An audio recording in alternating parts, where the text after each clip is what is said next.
Hi hello ನಮಸ್ತೆ welcome back to my YouTube channel. So ಧ್ವನಿ ಹೋಗಿದೆ, ಆದರೂ ಅದರಲ್ಲಿ ವೀಡಿಯೋ ಮಾಡ್ತಿದ್ದೀನಿ. ಸೊ ಏನಪ್ಪ ಪಡವಲಕಾಯಿ ತೋರಿಸ್ತಿದ್ದೀನಿ ಅಂತ ಅಂದ್ಕೊಂಡ್ರ.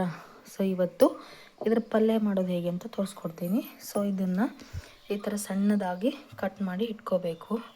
ಸೊ ಇದಕ್ಕೆ ಒಂದು ಈರುಳ್ಳಿ, 2 ಹಸಿಮೆಣಸು, ಕರಿಬೇವು ಸೊಪ್ಪು, ಸ್ವಲ್ಪ ಕಾಯಿ ತುರಿ, ಒಗ್ಗರಣೆಗೆ ಸಾಸಿವೆ, ಜೀರಿಗೆ, ಕಡಲೆಬೇಳೆ, ಉದ್ದಿನಬೇಳೆ. ಸೊ ಮಾಡೋದು ಹೇಗೆ ಅಂತ ತೋರಿಸ್ಕೊಡ್ತೀನಿ ಬನ್ನಿ.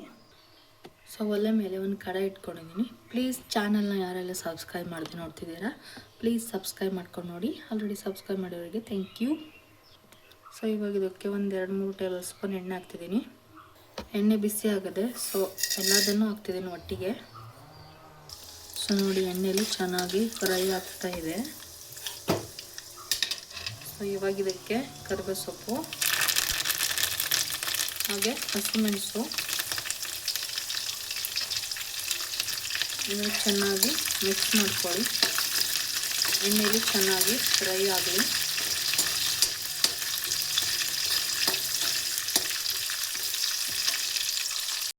ಸೊ ಇವಾಗ ಇದಕ್ಕೆ ಈರುಳ್ಳಿ ಹಾಕ್ತಿದ್ದೀನಿ.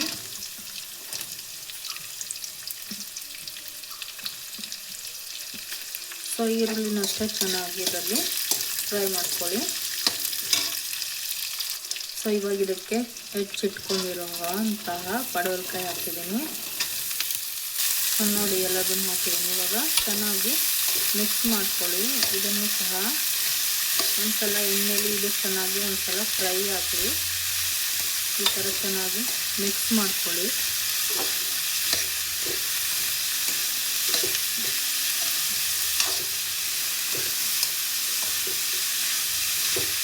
ಸೊ ಅನ್ನಕ್ಕೆ, ಚಪಾತಿ, ರೊಟ್ಟಿಗೆ ಬೆಸ್ಟ್ ಕಾಂಬಿನೇಷನ್ ಇದು.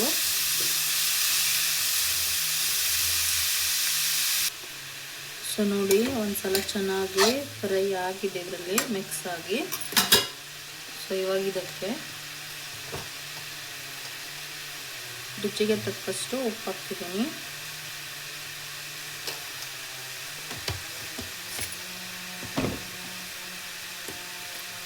ಹಾಗೆ ಸ್ವಲ್ಪ ಇಂಗು ಪುಡಿ ಹಾಕ್ತಿದ್ದೀನಿ.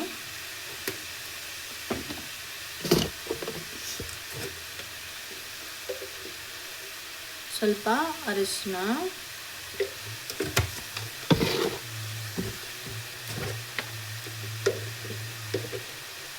ಒಂಚೂರು 1 ಸ್ಪೂನ್ ಬೆಲ್ಲ ಹಾಕಿ ಸಾಕು, ಜಾಸ್ತಿ ಹಾಕೋದು ಬೇಡ. ಸೊ ಇವಾಗ ಇದಕ್ಕೆ ಎಷ್ಟು ಬೇಕಾಗುತ್ತೆ ಅಷ್ಟು ನೀರು ಹಾಕ್ಕೊಳ್ಳಿ. ಇದು ಮುಳುಗೋಷ್ಟು ಅಷ್ಟೇ ನೀರು ಹಾಕ್ಕೊಳ್ಳಿ, ಜಾಸ್ತಿ ಹಾಕ್ಕೊಳ್ಬೇಡಿ. ಸೊ ಕೊನೆಗೆ ಟೇಸ್ಟ್ ಎಲ್ಲ ಹೋಗುತ್ತೆ. ಹಾಗಾಗಿ ಇದು ತರಕಾರಿ ಮುಳುಗೋಷ್ಟು ಮಾತ್ರ ನೀರು ಹಾಕ್ಕೊಳ್ಳಿ. ಸೊ ನೋಡಿ ಇಷ್ಟು ಸಾಕು, ಇದು ಬೇಯೋದಕ್ಕೆ ಇಷ್ಟು ನೀರು ಸಾಕು ಇದಕ್ಕೆ.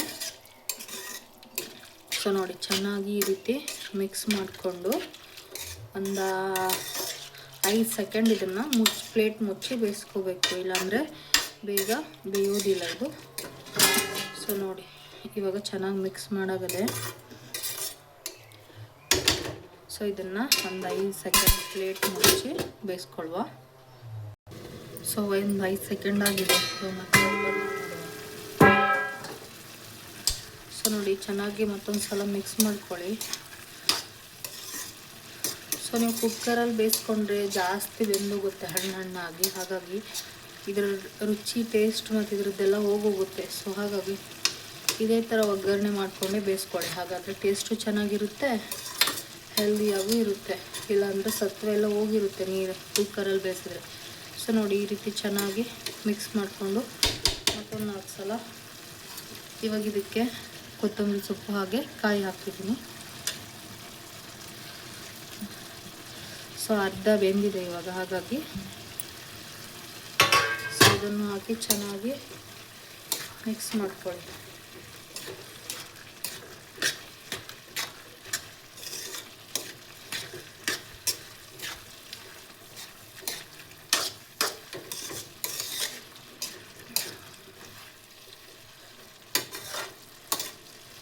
ಸೊ ನೋಡಿ ಇವಾಗ ಚೆನ್ನಾಗಿ ಮಿಕ್ಸ್ ಆಗಿದೆ. ಸೊ ಇವಾಗ ಮತ್ತೆ ಪ್ಲೇಟ್ ಮುಚ್ಚಿ ಮತ್ತೆ 5 ಸೆಕೆಂಡ್ ಇಲ್ಲ ಒಂದು 10 ಸೆಕೆಂಡ್ ಬಿಡುವ. ಸೊ ನೋಡಿ ಒಂದು 2 ಸೆಕೆಂಡ್ ಆಗದೆ ಮುಚ್ಚಿ ಮತ್ತೆ ಓಪನ್ ಮಾಡ್ತಿದ್ದೀನಿ. ಸೊ ಮತ್ತೆ ಹಾಗೆ ನೀವು ರಾಶಿ ಹೊತ್ತು ಬಿಟ್ಟರೆ ತಳ ಹಿಡಿಯೋ ಚಾನ್ಸ್ ಇರುತ್ತೆ. ಸೊ ಹಾಗಾಗಿ ಆವಾಗವಾಗ ಒಂದು ಸಲ ಈ ಥರ ನೋಡಿ ಮಿಕ್ಸ್ ಮಾಡಿಕೊಂಡು ಚೆನ್ನಾಗಿ ಮತ್ತೆ ಮುಚ್ಚಿ ಬೇಯಿಸ್ಕೊಳ್ಳಿ. ಬೇಯೋವರೆಗೂ ಮಾತ್ರ ಆ ಥರ ಮುಚ್ಚಿ ಬೇಯಿಸ್ಕೊಳ್ಳಿ.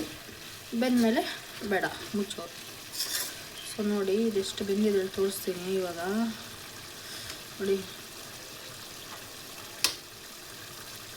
ಆಲ್ಮೋಸ್ಟ್ ಬೆಂದಿದೆ. ಸೊ ಇನ್ನೂ ಸ್ವಲ್ಪ ಬೇಯಬೇಕಿದು. ಹಾಗಾಗಿ ನಾನು ಮತ್ತೆ ಚೆನ್ನಾಗಿ ಮಿಕ್ಸ್ ಮಾಡಿಕೊಂಡು, ಸೊ ಎಳೆದಾಗಿರೋದ್ರಿಂದ ಬೇಗ ಬೇಯುತ್ತೆ. ಸೊ ನಾನು ಮತ್ತೊಂದು ಮಾಡ್ಕೊತೀನಿ.